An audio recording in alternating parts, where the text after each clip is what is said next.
Writing humor is hard. Hey, that's what she said. Basically, writing good humor is a skill that you're either born with or not born with. And as someone who's obviously born with that skill, I'm gonna try to explain to you how I include humor in my novels. Speaking of explaining, I would say that explaining your jokes is the most important part of writing humor. There are two types of readers that laugh at your jokes and readers who simply don't understand them.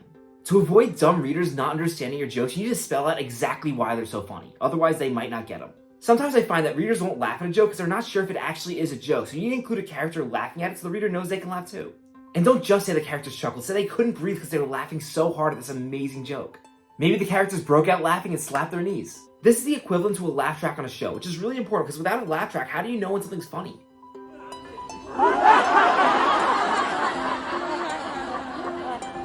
I really don't like to think too much about humor, which is another reason why you should explain your funny scenes. Get it? Because you don't have to think too much about the joke when somebody explains it to you, as opposed to if you have to figure it out on your own and you're really thinking and then you might not figure it out, you know?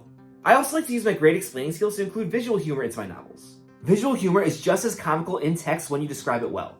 For example, recently I saw this writing meme and the finish line displayed finishing a book, and then the character, it was Yoshi. Yoshi described the writer, and then there was a blue shell that was imposter syndrome that went around and hit Yoshi just before he passed the finish line, and it was so funny. You should have seen the look on Yoshi's face. Basically, the blue shell represents how imposter syndrome can come out of nowhere. See, that was just as funny as the actual meme would have been on the screen. Or at least I found it funny. Jokes don't always land with everyone. A lot of comedians talk about letting go of jokes when they don't land to preserve a set. They're quitters. When I think something I've written down in a book is funny, but I'm worried the readers might not get it, I double down on it. In fact, I will reference that funny scene throughout the story. Reusing the same humor can actually make your life as the author easier because you have to come up with less scenes. Also, if the reader found something funny the first time, they're gonna find it funny again. Haven't you ever heard of a rerun?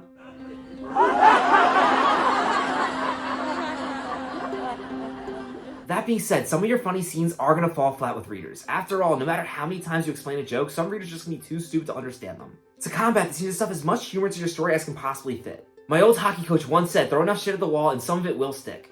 That reminds me, poop jokes and fart jokes are always funny. Some people would say having a character poop their pants in a tense scene in the book will ruin the tone. I say they're squares. Absolute squares. Clearly, those people do not understand fine humor. Personally, I feel like farts will always make a scene better, but I understand there are different types of humor. Now, I don't know what all these types of humor are called, but there are literary snobs that know so much about this stuff, and I highly recommend you read their papers, because no one is better at explaining humor than they are. And again, explaining that something is funny is the key to making it funny. The one type of humor that you definitely need to know about is called dark humor. As a writer, dark humor is your #1 defense when somebody calls a funny scene that you wrote offensive or inappropriate. Speaking of offensive humor, racism is an absolute goldmine. What? Cut the scene? Why? Okay, so my producer just canceled that racist humor bit, which is an absolute shame because I had absolute zingers planned out. Another great source of offensive humor is sexism. Why are you giving me the cut sign? It's funny, I promise. What's next? You're gonna tell me I can't make fun of people's disabilities? I can't? Are you kidding me? Okay, so I just had another long discussion with my producer, and apparently punching down is not cool. This video isn't about being cool though, it's about writing humor. Punching down is both easy and funny, and you also don't have to worry about people punching back at you. What do you want me to do? Making fun of people's funny? Make fun of myself? Why would I make fun of myself? That's gonna hurt my feelings. Sorry about that, we're just having some creative differences in the studio right now. Where I do think me and my producer can agree is that good humor ruffles feathers, so ruffle as many feathers as you possibly can. Abuse profanity for the purpose of making your humor more edgy. All the profanity will shock the reader, and shock value equals humor. Sometimes the best way to add humor to your story is to add randomness to it, something that the reader won't expect.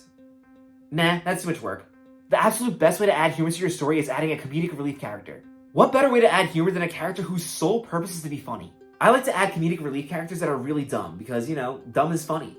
And remember, if your audience doesn't enjoy your attempts at humor, then they're dumb. And not the funny type of dumb. Hi, this is Editor Pat here. Really quickly, like this video, subscribe to my channel, or you're dumb.